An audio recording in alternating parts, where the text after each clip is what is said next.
fois, nous sensibiliser entre nous, sans exception, afin que nous puissions davantage prendre conscience de ce que tu es notre Dieu, que tu nous veux du bien, de ce que tu nous conduis chaque jour sur tes voies, de ce que c'est toi seul, Père, qui nous guide, de ce que peu importe ce que nos yeux voient, Seigneur, la vérité, c'est ce que tu dis et non ce que nous voyons. Papa, je te prie d'ouvrir nos yeux spirituels, d'ouvrir notre entendement spirituel. Ne nous permets pas de nous arrêter sur les apparences. Ne nous permets pas de nous arrêter sur ce que nous voyons. Ne nous permets pas de nous arrêter sur tout ce que nous entendons dire autour de nous. Mais donne-nous, Seigneur, la sagesse de nous camper sur ta parole. Donne-nous la sagesse de nous approprier ta parole. Donne-nous, Père, la sagesse de croire que seule par ta parole est le vrai guide, de croire que seul toi est le vrai Dieu, le seul qui nous a créés, le seul qui nous a choisis, le seul qui a fait de nous ton ouvrage pour accomplir des œuvres que tu as prévues d'avance. Père, donne-nous la sensibilité de reconnaître la caractéristique de cette saison. Nous sommes dans une saison, papa, où tu veux que tes enfants marchent dans leur destinée.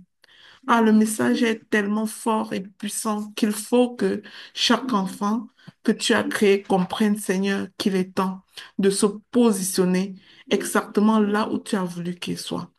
Je te prie, papa, de nous donner la sagesse de transmettre ces messages, de transmettre les messages venant de toi, de sensibiliser tes enfants de la bonne façon, d'utiliser des paroles qui apaisent pour leur dire ce que tu veux leur dire. Merci Seigneur, parce que c'est toi qui fais le travail ce matin. Saint-Esprit, viens et parle à ton peuple. Viens, Saint-Esprit, et prends possession, prends contrôle de ce moment merveilleux. Nous ne voulons pas parler de notre part, Seigneur, mais nous voulons que tu te permettes, que tu nous permettes, Seigneur, de parler de ta part en nous faisant taire complètement pour parler selon ta propre volonté à tes enfants. Je te bénis pour la vie de chaque personne connectée à ce moment. Je te bénis pour toutes les personnes qui vont nous rejoindre. Je te bénis également pour ceux qui n'auront pas la possibilité de se joindre à nous aujourd'hui. Papa, que chacun soit immensément béni là où il se trouve, dans le nom puissant de Jésus. Amen.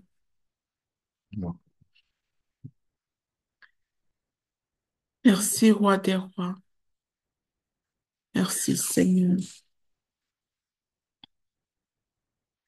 Bien-aimés dans le Seigneur, aujourd'hui, nous allons aborder un thème, toujours dans la série des messages portant sur la consécration, puisque c'est notre message de l'année.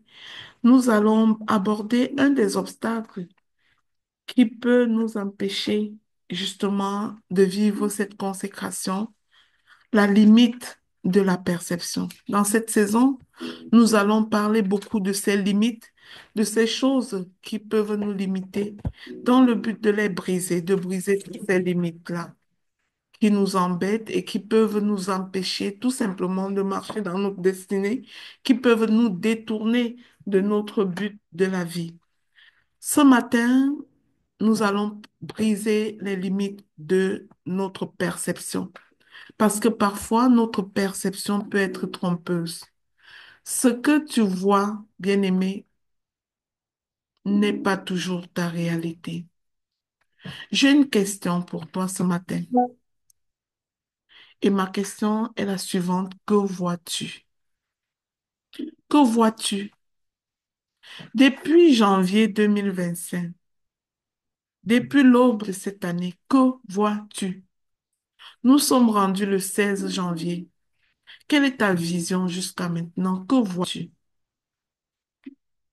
Tu es appelé à marcher dans ta destinée. Tu es appelé à faire les choses d'une certaine manière. Tu es appelé à accomplir certaines œuvres particulières. Est-ce que tu es en train de les accomplir? Si tu n'es pas en train de les accomplir, quelle est ta perception? Que vois-tu?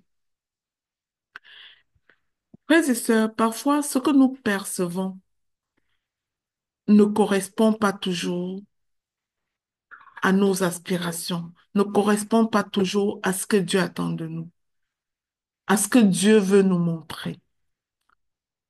Souvent, nous laissons nos émotions être influencées par la réalité ambiante.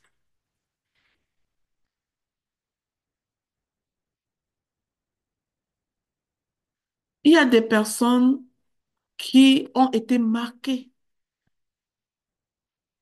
plus que la plupart d'autres, plus que la plupart des gens par des réalités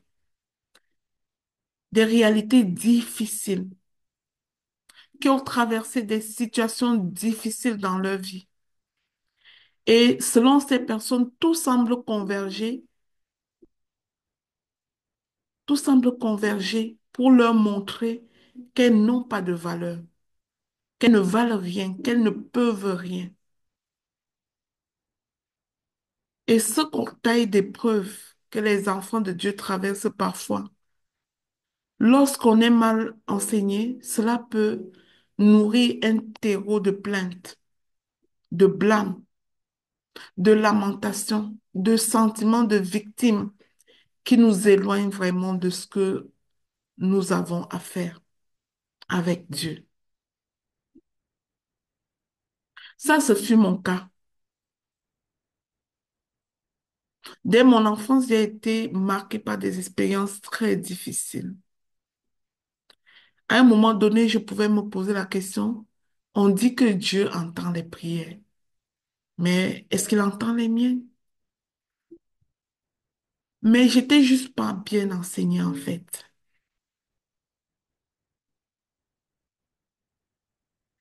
J'étais pas bien enseignée à ce moment.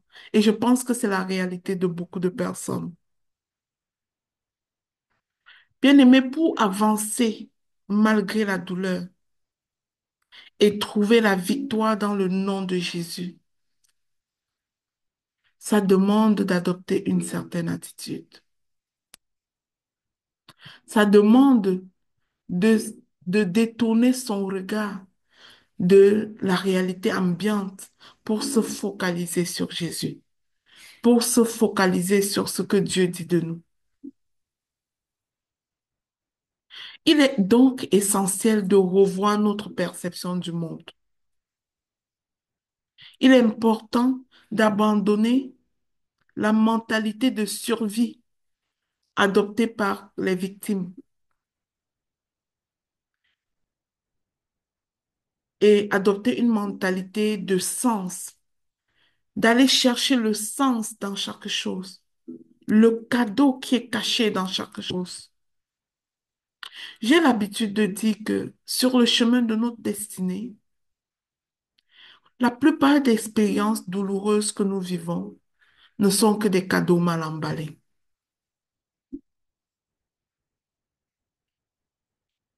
Et ce que j'aimerais te dire ce matin, c'est que cette mentalité de sens dont je te parle est cachée dans notre identité. Si on ne sait pas qui on est, on ne comprendra pas non plus pourquoi on vit ce qu'on vit. On ne comprend pas non plus pourquoi est-ce que Dieu nous fait passer par un certain nombre de choses. D'où l'importance de connaître notre identité en Christ.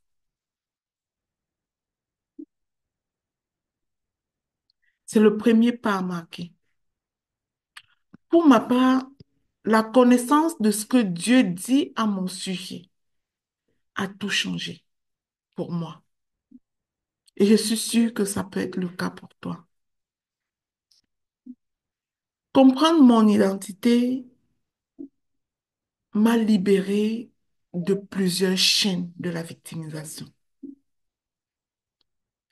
et m'a révélé le précieux cadeau caché derrière mes épreuves.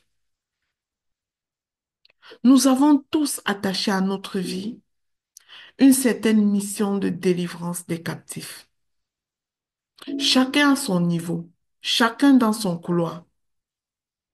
Mais parfois, nous n'en sommes pas conscients.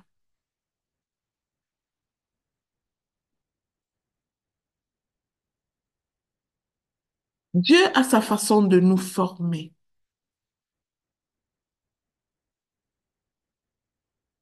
Il nous met dans le cœur un fardeau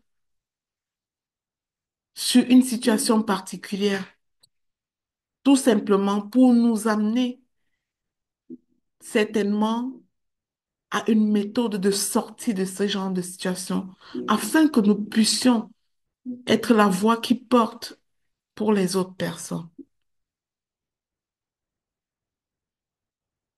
Bien-aimé, je t'invite ce matin à commencer par te voir comme Dieu te voit. Commence à te voir comme Dieu te voit. Je t'encourage à faire de même. C'est ce que j'ai fait moi-même dans ma vie. Peu importe ce que tu traverses en ce début d'année et qu'on est en train de passer le message de marcher dans sa destinée, d'accomplir sa mission de vie et tu te dis, est-ce que je peux faire ça?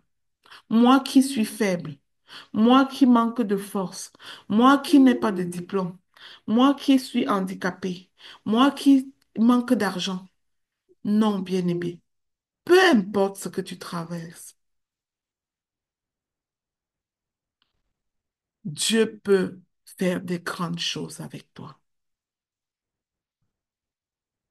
Peu importe les erreurs que tu as commises dans ta vie, peu importe les péchés que tu as commis, peu importe tes iniquités, Dieu peut encore te donner l'opportunité d'écrire une nouvelle page. Il te la donne chaque matin, cette opportunité. Chaque jour que tu te réveilles est une nouvelle opportunité de faire mieux, est une nouvelle opportunité de te rapprocher de ton Créateur. Vous savez, bien aimé, c'est notre première mission. Par-dessus tout ce que nous allons dire, mission de vie et autres, la toute première chose qu'un enfant de Dieu doit assurer, c'est d'être dans la présence de son Créateur. Dieu te dit que tu es un sacerdoce royal, une nation sainte, que tu es un peuple choisi. Il te dit qu'il peut transformer ton cœur de pierre en cœur de chair. Il te dit qu'il peut te donner un nouveau cœur, un nouvel esprit. Il dit que tu es son bien-aimé, la prunelle de ses yeux, et bien plus encore. Telle est ton identité. Telle est la façon que Dieu te voit. Pendant que tu te laisses limiter par ce que tes propres yeux voient, Dieu te dit que tu es tout ceci. Pour ma part bien-aimée, j'ai décidé de ne rien être de moins que ce que l'Éternel dit de moi. Il dit, je suis un sacerdoce royal, alors je porte ma couronne. Une reine porte sa couronne.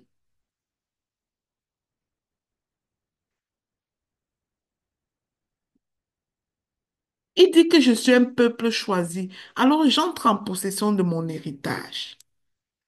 Ni plus ni moins. Je vais te prier ce matin de ne pas être moins que ce que Dieu dit de toi. Et tu dois commencer par le devenir dans ta propre tête avant que ça se manifeste dans la réalité. Nous ne pouvons malheureusement pas posséder ce que nous ne croyons pas, ce que nous n'acceptons pas de voir. Une pensée dit que ce que l'esprit conçoit, l'esprit est capable de le réaliser. Si tu ne conçois même pas que tu es ce sacerdoce royal, que tu es ce peuple choisi de Dieu, la prunelle de ses yeux, si pour toi ce n'est pas une vérité, eh bien, ce ne sera pas une vérité dans ta vie. Dieu ne commence pas par te donner. Le processus avec Dieu, c'est de croire d'abord. Si tu crois, tu verras. Il n'a pas dit vois et crois. La première chose, c'est de croire. La deuxième chose, c'est de lui faire confiance. qu'il peut le faire. La troisième chose, c'est de te mettre en action. Et la quatrième, tu verras. Voir vient en quatrième position. Mais parfois, nous voulons commencer par voir tout de suite, ici et maintenant. Même Dieu à la création, ne- c'est-à-dire ce qui était apparent n'était pas encore la manifestation de sa gloire. Puisqu'il dit lui-même qu'au commencement, la terre était informe et vide. Mais Dieu savait, il est l'auteur de la création, il croyait que ça va se faire. Et il a déclaré que la lumière soit. Et la lumière fut. Je veux dire à quelqu'un ce matin que ce que tu vois dans ta vie qui ne fait aucun sens, qui ne ressemble à rien au message que nous avons partagé depuis le 1er janvier, et tu te dis, ma vie n'est pas du tout ça. Je ne suis pas dans cette mission de vie. Je ne suis pas en train de marcher dans cette destinée. Ma vie n'a pas de saveur. Mais j'aimerais te dire que comme le verset 1 du livre de la Genèse, en ce moment, au début de l'année, si ta vie est ça, alors elle est informe et vide. Ça veut dire qu'elle est informe et vide. Et quand la terre était informe et vide, pose-toi la question, qu'est-ce que ton Dieu qui t'a créé de peu semblable à lui a fait pour créer cette réalité glorieuse que nous voyons, la terre et tout ce qu'elle contient? Bien-aimé, il a proclamé. Il a cru que ça devait marcher. Et il a proclamé que cela soit.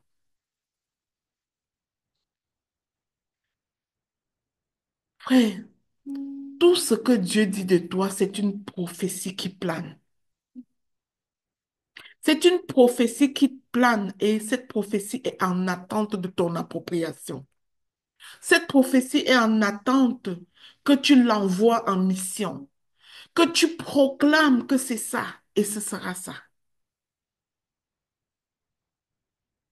Voilà pourquoi dans le réseau Ta Seconde Chance, pour nous aider dans cette saison, non seulement nous focalisons sur les exhortations sur le sujet de la destinée, mais nous nous entraînons au travers de l'émission Pain matinal dans sa rubrique Parole en mission.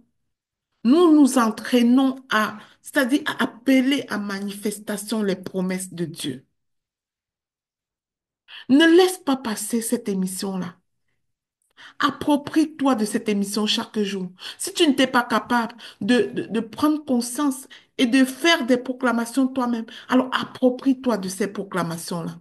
Et chaque matin, les proclamations sont déjà là. Décrète-les pour toi.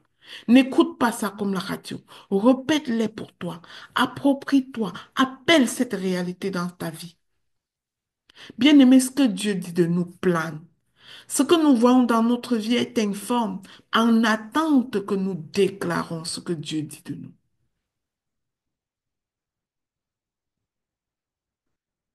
Je disais tantôt que pour ma part, j'ai décidé de ne pas être moins que ce que l'Éternel dit de moi. Et c'est ce que je souhaite pour chacun de nous, en fait. Nous ne devons pas être moins que ce que Dieu veut pour nous. Nous devons tous prendre. C'est notre possession. C'est notre héritage. Nous devons l'incarner et le manifester.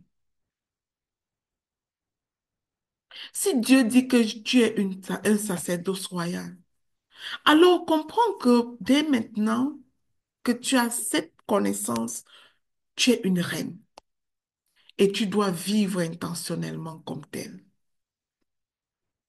Porte ta couronne malgré l'adversité. Ce que tu vois n'est pas ta vérité. Ta vérité est céleste. Même si la réalité visible semble différente, prends conscience qu'il y a un metteur en scène sur cette terre des vivants qui fait des mises en scène pour t'empêcher de voir la vérité que Dieu dit de toi. C'est l'ennemi. C'est son travail. Laisse-le faire ce qu'il a à faire, mais toi, focalise-toi sur ce que Dieu dit de toi.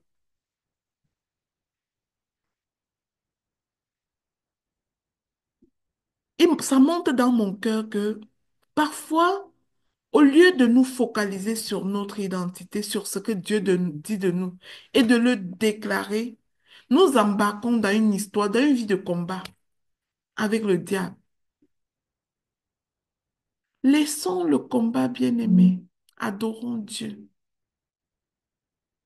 L'adoration est le plus grand des combats. Je ne sais même pas pourquoi je vais là-bas. L'adoration est la plus grande arme.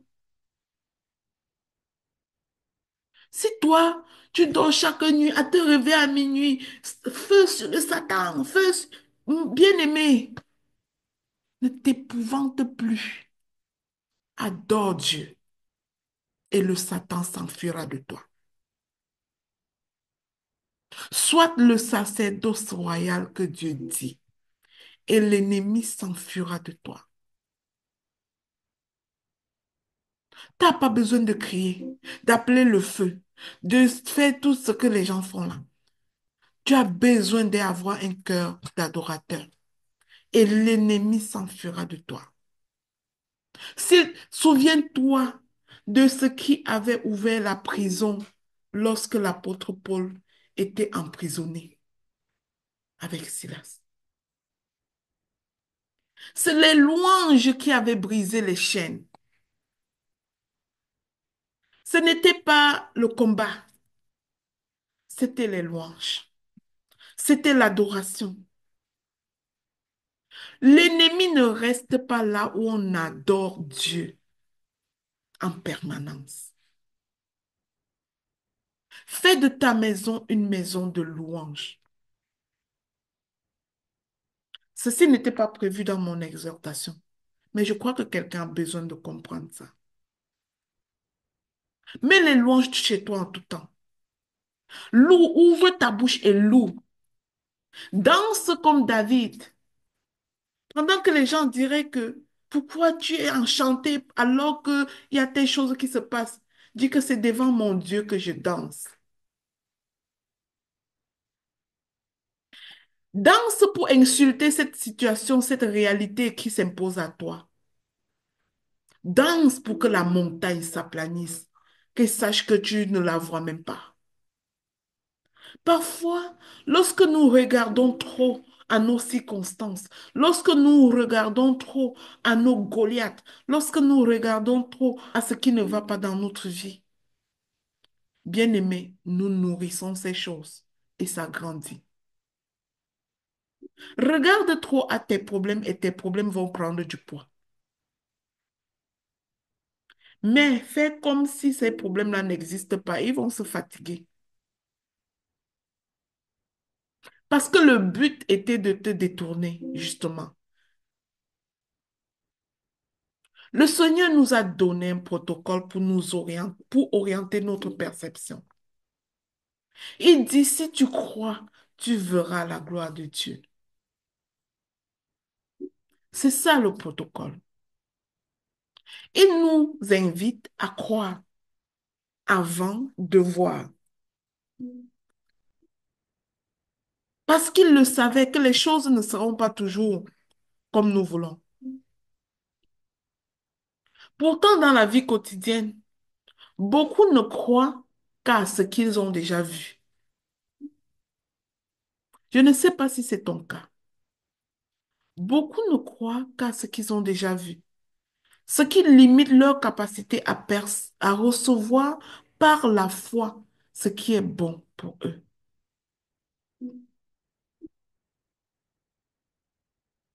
Lorsque je traversais des situations très difficiles dans ma jeunesse, je vivais à Bonamoussadi, à Douala, au Cameroun, à cette époque-là. J'ai souvent raconté cette histoire ici. C'était tellement difficile et je me posais la question sur l'existence de Dieu. J'avais dans notre maison un oncle ou un grand frère là, qui croyait tellement en Dieu. qui m'invitait, même si c'est difficile, crois en Dieu, prie, Dieu t'écoute. Et moi, je n'entendais pas ça. Je laissais mes yeux sur ce que je voyais, surtout ce que les gens faisaient de mal sur moi. Et un jour, j'étais allée à l'église rencontrer un prêtre à l'église catholique de Bonamoussadi, en face du marché de Bonamoussadi. Et j'ai posé la question au prêtre ce jour-là. Je voulais savoir pourquoi Dieu n'écoutait pas mes prières. Il disait au prêtre, le Dieu que vous dites là, pourquoi il écoute juste vos prières et pas ma part? Pourquoi il n'écoute pas mes prières? Et le prêtre m'avait dit, ma fille, sais-tu ce que c'est que prier? Et je l'avais écouté attentivement. Il m'avait dit ce jour-là, prier, c'est persévérer dans la prière jusqu'à ce que tu entendes, jusqu'à ce que tu entendes la volonté de Dieu pour toi. Prier, ce n'est pas persévérer à dire les choses à Dieu jusqu'à ce que Dieu finisse par entendre ta propre volonté. Il m'avait dit ça. J'avais exactement 17 ans et j'étais au cœur des situations vraiment difficiles et compliquées. À partir de ce moment-là, je me suis dit, ouais, c'est vrai. Ma prière, c'est comme une liste de demandes d'épicerie. Seigneur, fais ceci. Seigneur, fais cela. Seigneur, donne-moi ceci. Seigneur, donne-moi cela. C'était un peu ça ma prière. Et je crois que c'est le cas pour quelqu'un aussi, ici, qui croit que prier, c'est mettre la liste de ses demandes devant Dieu jusqu'à ce que Dieu finisse par entendre sa propre volonté. Moi, j'avais compris que j'étais dans l'erreur. J'avais pris au sérieux ce conseil. Et à partir de ce moment, j'avais commencé à sonder la volonté de Dieu pour moi. Et du coup, j'avais un petit Nouveau Testament. Je n'avais même pas la Bible entière. Nous n'étions pas encouragés à lire la Bible, mais je lisais quand même mon Nouveau Testament à cette époque-là. Et j'étais allée lire dans mon Nouveau Testament. Puis je suis tombée tout de suite sur le verset 1 Pierre 2, verset 9, qui disait, vous, au contraire, vous êtes une race élue, un sacerdoce royal, une nation sainte, un peuple acquis de Dieu, afin que vous annonciez les vertus de celui qui vous a appelé des ténèbres à son admirable lumière. Waouh! Ça, c'est ce que Dieu disait de moi. Et moi, j'avais tout autre pensée. Quand les temps sont durs, bien-aimés, il est extrêmement difficile de se percevoir différemment. Mais je nous encourage à briser cette limitation de la perception. Nous avons besoin d'un renouvellement de notre intelligence, d'un renouvellement de notre esprit. Dans notre rubrique Parole en mission, ce matin, la proclamation était basée sur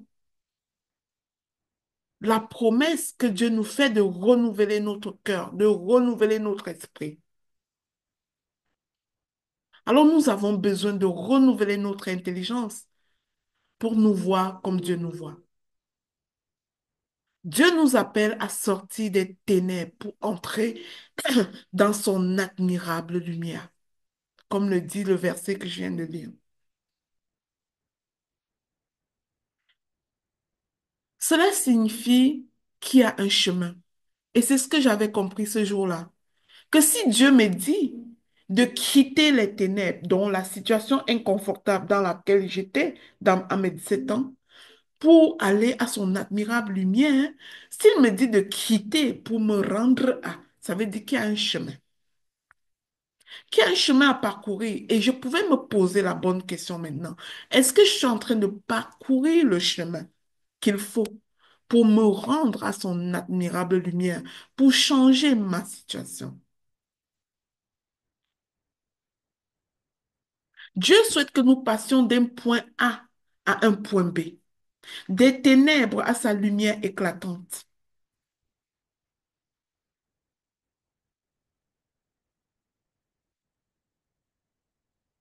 La sagesse de Dieu nous incite à faire ce mouvement vers cette lumière. Mais es-tu prêt à faire cette marche? Il s'agit d'une marche, bien-aimée. C'est pas un statut, c'est-à-dire c'est pas comme un bang et je suis rendu là. Non, il faut renouveler notre intelligence pour être capable d'accepter que tu es ce sacerdoce royal et de porter ta couronne.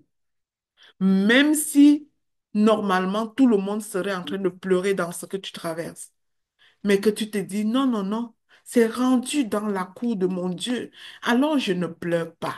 Je suis un sacerdoce royal. Je ne serai pas moins que ça. Quelles que soient les ténèbres que tu traverses actuellement, Dieu t'appelle à passer des ténèbres à sa lumière admirable. Et le chemin commence par ta perception. Voilà pourquoi ce matin, je veux que nous brisions ces perceptions. Le chemin commence par ta perception. Parce que le protocole, c'est de croire avant de voir.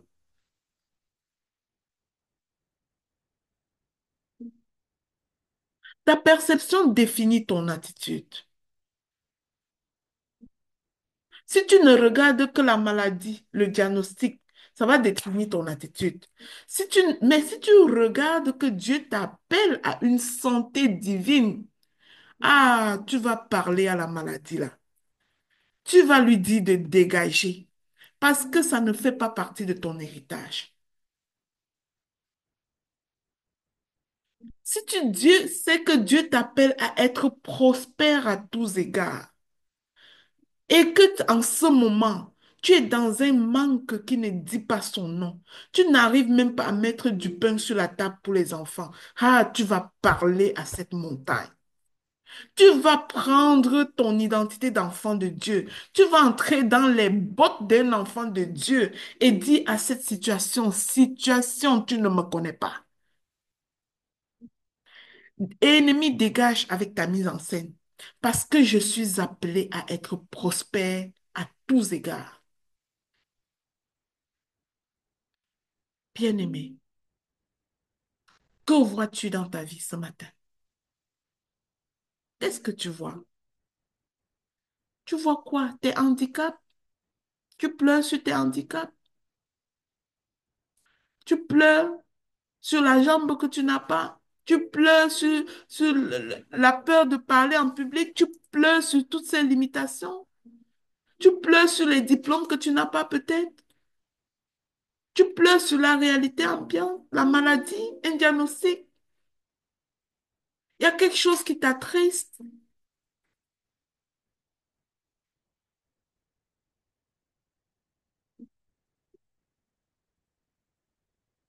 Tu es angoissé.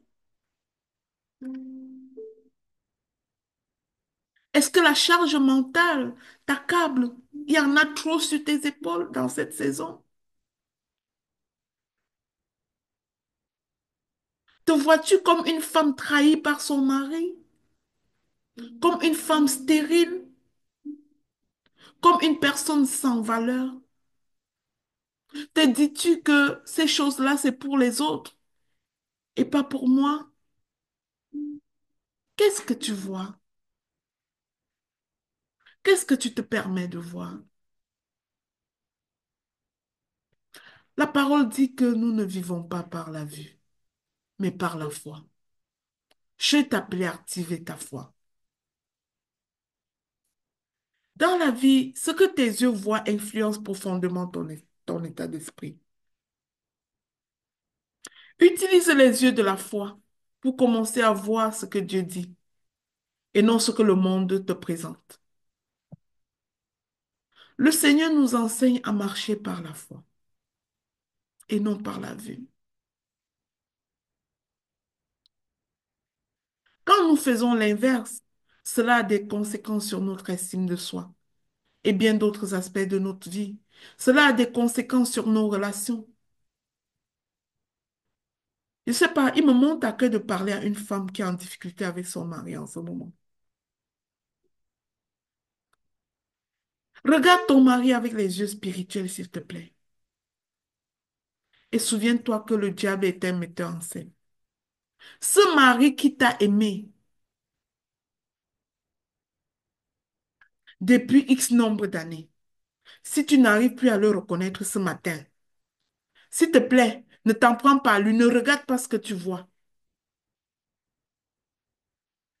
Tu vois peut-être qu'il te parle mal, mais ce que moi je vois un homme captif. Je vois un homme captif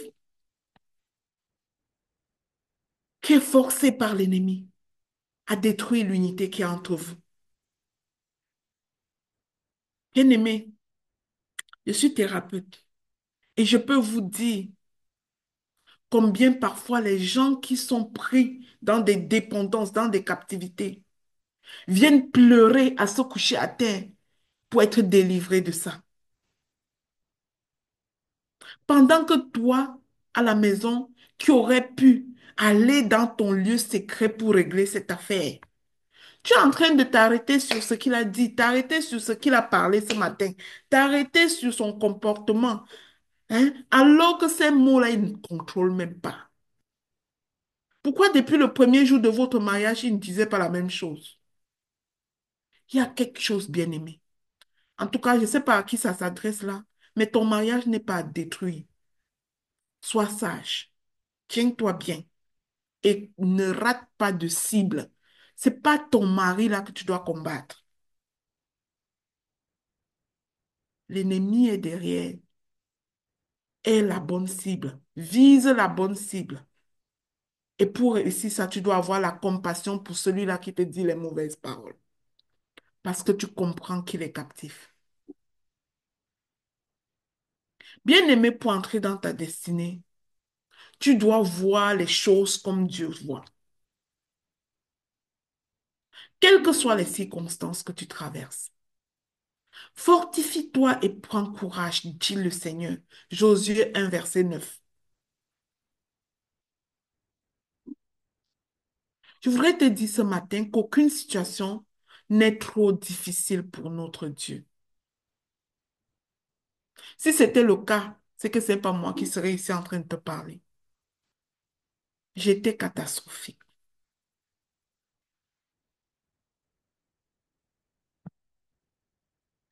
Dans Nombre 14 au verset 11, Dieu nous relate l'histoire de Moïse envoyant deux groupes d'éclaireurs dans la terre promise.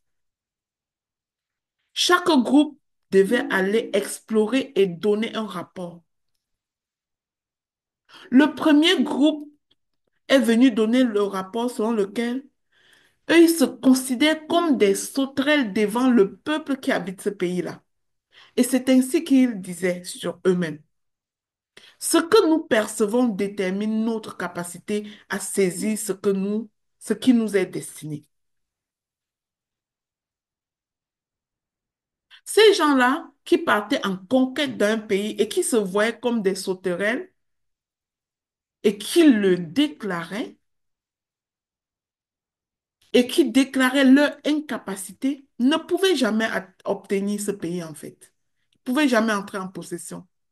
De la façon que tu te vois, ben, tu projettes cela aux autres, les autres te voient comme ça. Si tu veux qu'on te voie comme une reine, c'est toi qui dois te voir comme la reine en premier. Parce que ce que tu vois sur toi, ce que tu perçois de toi-même, tu le projettes aux autres. La mauvaise perception est contagieuse. Et il est important de faire attention aux personnes que nous fréquentons, car elles peuvent nous transmettre leur vision négative et leur désespoir pour nous limiter dans notre destinée. Et ces personnes qui ont parfois la mauvaise perception agissent souvent comme des espèces. C'est-à-dire, tu veux faire quelque chose, ces gens-là vont te démontrer comment c'est impossible. Ils se positionnent comme des experts pour te dire, non, là, tu peux même pas réussir ça. Et vous raconter une histoire vraie. Lorsque ma famille et moi, nous sommes arrivés au Canada, il y a quelques années, une personne très proche de moi a tenté de jouer ce rôle d'expert dans ma vie. C'est-à-dire une personne très proche que je devrais normalement écouter et suivre. Alors que je manifestais mon enthousiasme professionnel, elle m'a suggéré de postuler pour un emploi de ménage et d'en faire ma carrière.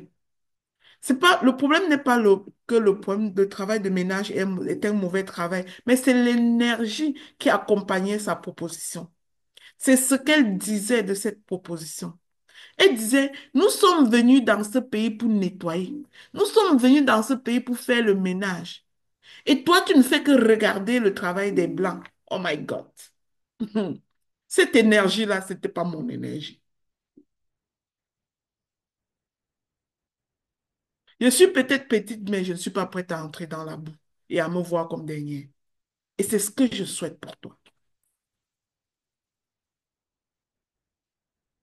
Je n'ai rien, encore une fois, contre ceux qui ont des entreprises de ménage ou qui ont un emploi de ménage. Mais je voudrais juste que tu comprennes que l'énergie avec laquelle tu fais ton choix professionnel ne doit pas être comme, oh, je suis réduit à ça. Non.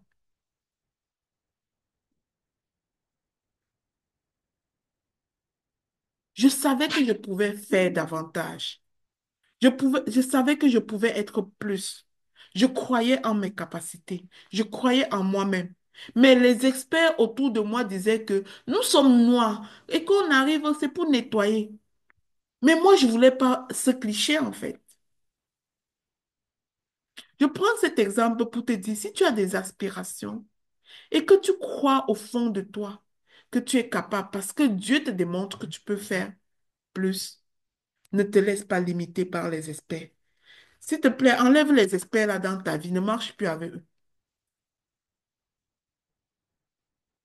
Parfois, il est crucial de reconnaître que la mauvaise perception et les pensées limitantes peuvent être contagieuses si on ne fait pas attention. Tu marches avec quelqu'un qui a la mauvaise perception, tu seras la prochaine. C'est pourquoi il est essentiel de se méfier des prétendus experts qui pensent tout savoir,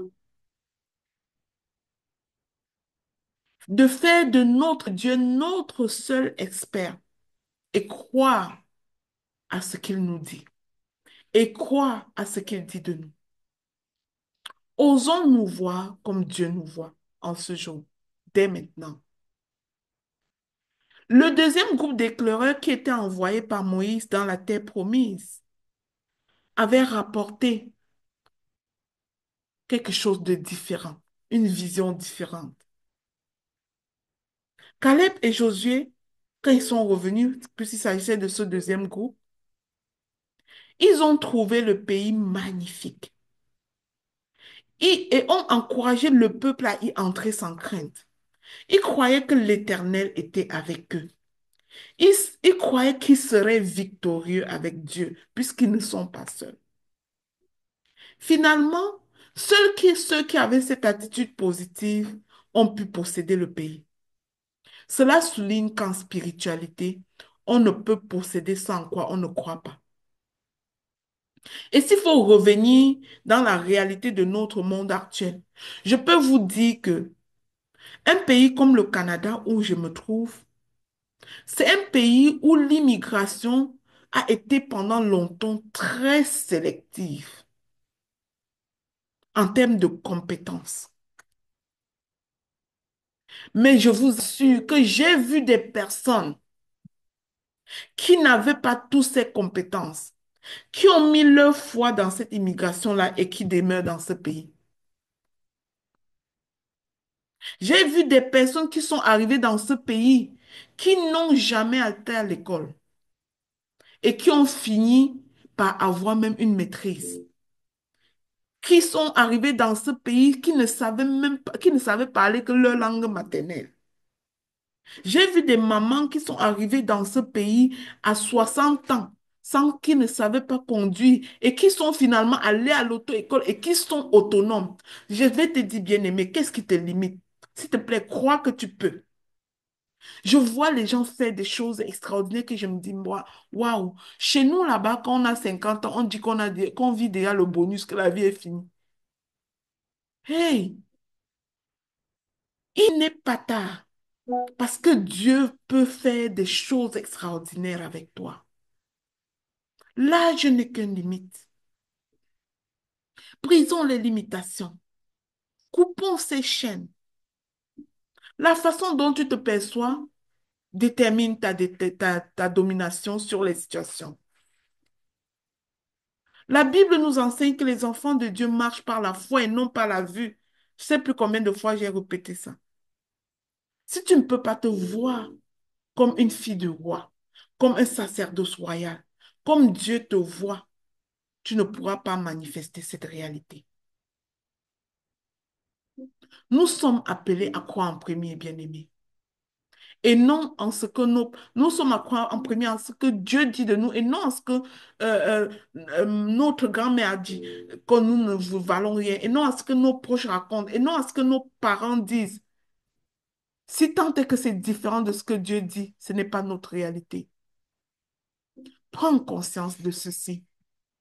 Prends conscience de ta position en tant qu'enfant de Dieu. Tu es mise à part. Tu es une conquérante. La façon dont tu te vois déterminera ce que tu accompliras en 2025. Ne te fixe pas sur tes limitations. Ne te concentre pas sur les défis. Tourne ton regard vers ce grand Dieu et ce qu'il dit de toi. Quelle est ta vision de Dieu? Crois-tu en sa toute-puissance? Crois-tu en son omnipotence? Crois-tu en son omniscience? Et si c'est le cas, je t'invite à comprendre que sa main n'est pas trop courte pour te secourir, ni ses oreilles trop dures pour t'entendre, comme le dit Ésaïe.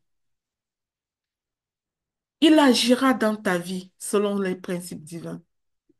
Atteindre le prochain niveau peut sembler difficile, frères et sœurs, mais si tu te perçois comme une conquérante, tu y parviendras. Je viens aujourd'hui, ce matin, pour te donner ton arme de conquête, pour détruire les limitations. Avec Christ, nous sommes plus que vainqueurs. Notre Dieu est le Dieu de la seconde chance. Tu as une seconde chance de faire quelque chose de différent. Ton prochain palier d'élévation comportera toujours des défis.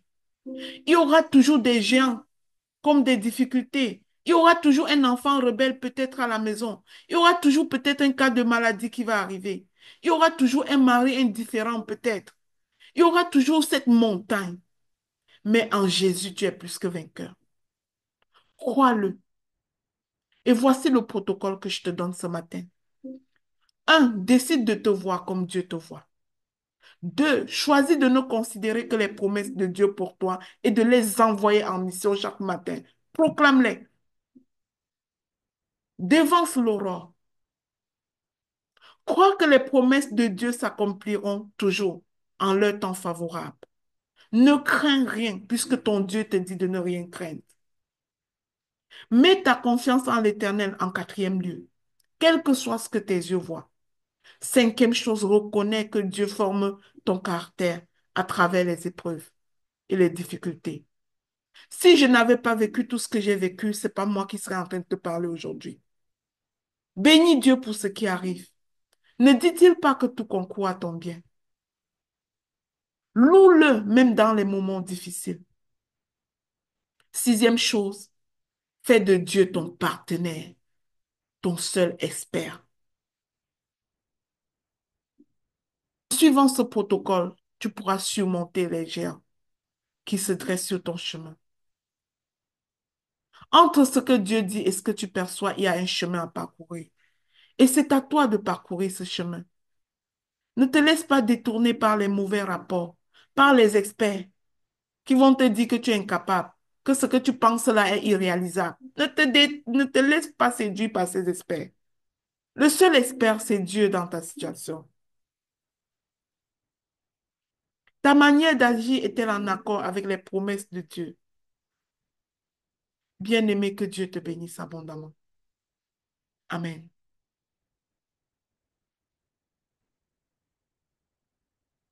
Gloire à Dieu. Fred.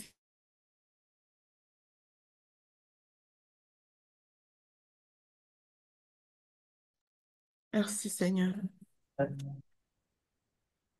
Bien-aimé, ce sera tout pour ce matin. Que le Seigneur vous permette d'écouter sa voix et non ma voix.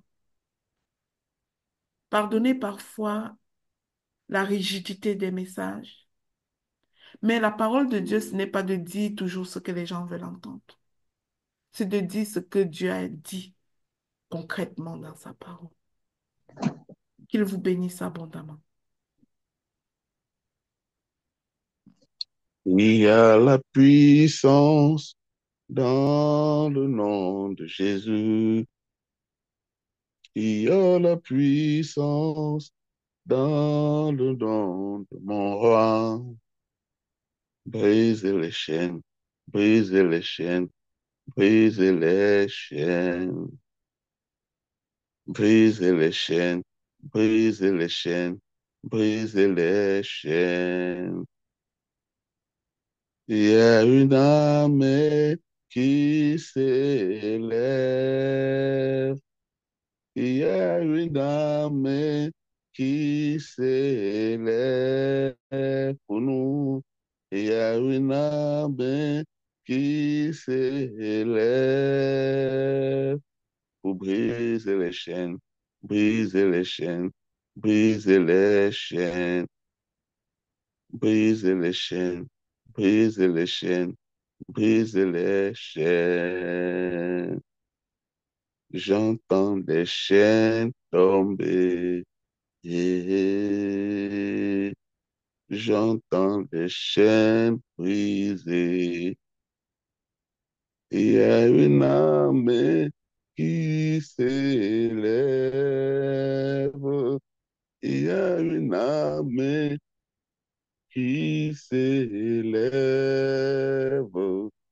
Il y a une armée qui s'élève pour briser les chaînes, briser les chaînes, briser les chaînes. Merci, papa. Bonne journée de jeûne à tout le monde. Soyez bénis. Merci, papa Guéroger, pour la louange. Avant de nous quitter, bien-aimés, je voudrais que Dr. Dorian passe déjà l'actualité du réseau et l'invitation. Je vous invite personnellement à cette cérémonie-là qui aura lieu samedi. Ce sera l'occasion pour nous de faire, ce sera une assemblée générale pour le réseau Ta Seconde Chance. Vous aurez l'occasion de revoir ou bien d'être au courant de tout ce que nous avons réalisé dans l'année 2024 et des perspectives de l'année 2025 du réseau et de comprendre quel est votre avantage à être aussi membre du réseau de la Seconde Chance internationale. Docteur Dorian, tu peux parler. Merci. Merci, maman Lina. Tu as communiqué l'information capitale de ce jour. Je voudrais juste inviter toutes les personnes qui sont connectées. Nous avons débuté avec l'émission Le Pain matinal dans le groupe des serviteurs audacieux. Euh, Vraiment, moi, je pense que c'est, comme on dit, c'est inspiré de Dieu. C'est vraiment inspiré de Dieu. Et si Dieu inspire quelque chose par ses enfants, ça veut dire qu'il veut parler à son peuple.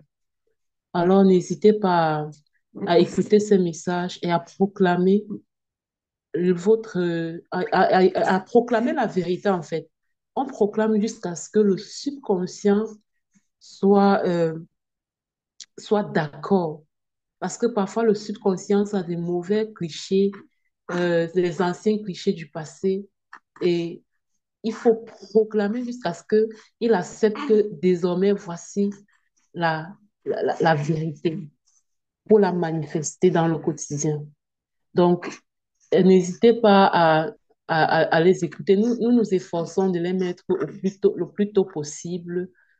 Au Canada, ça fait souvent 22h, 23h. Et en Afrique, en Europe, ça fait dans les 4h du matin. 4 5 heures. Donc, n'hésitez pas quand vous vous réveillez à écouter.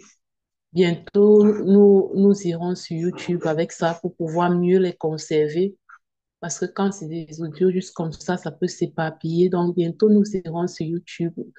Euh, vous allez vous abonner et en faire une routine de tous les jours. Et vous verrez votre quotidien être transformé.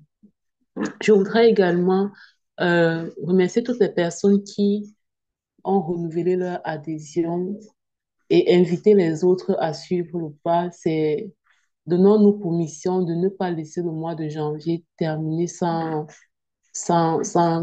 renouveler notre adhésion, euh, qui est de 30 dollars canadiens, 15 000 francs CFA par an. Et si tu n'es pas encore membre du réseau, ta seconde chance, c'est l'occasion pour toi de nous rejoindre afin qu'en 2025, nous puissions soutenir les personnes vulnérables. Donc, c'est ça. Et je voudrais aussi encourager toutes les personnes connectées à être là samedi. On ne peut pas vraiment adhérer à une cause qu'on ne connaît pas, qu'on ne comprend pas.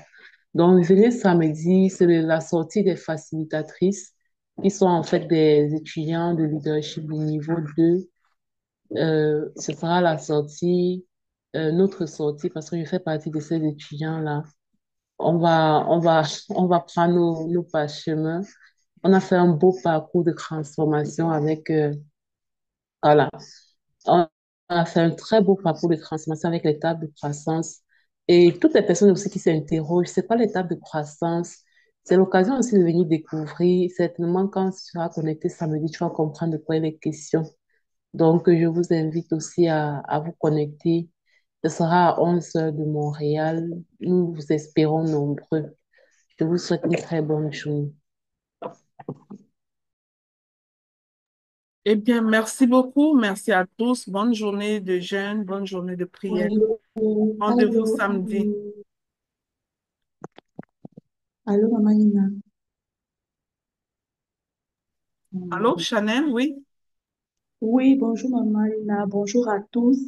C'est simplement pour rappeler aux uns et aux autres de notre intercession qui aura lieu demain dès 23 heures heure de Montréal et ça correspond au samedi heure d'Afrique. S'il vous plaît, ça sera notre première intercession de l'année et nous souhaitons véritablement que tout le monde se joigne à nous pour pouvoir rendre grâce au Seigneur pour tout ce qu'il a fait pour nous durant l'année 2024 et pour lui recommander notre année 2025. Donc, c'est le message que je veux passer à tous ceux qui sont connectés actuellement. Merci. Oui, merci pour ce rappel, Chanel. Désolée, on allait oublier ce rappel. Merci beaucoup. Dieu vous bénisse. Excellente journée à tous.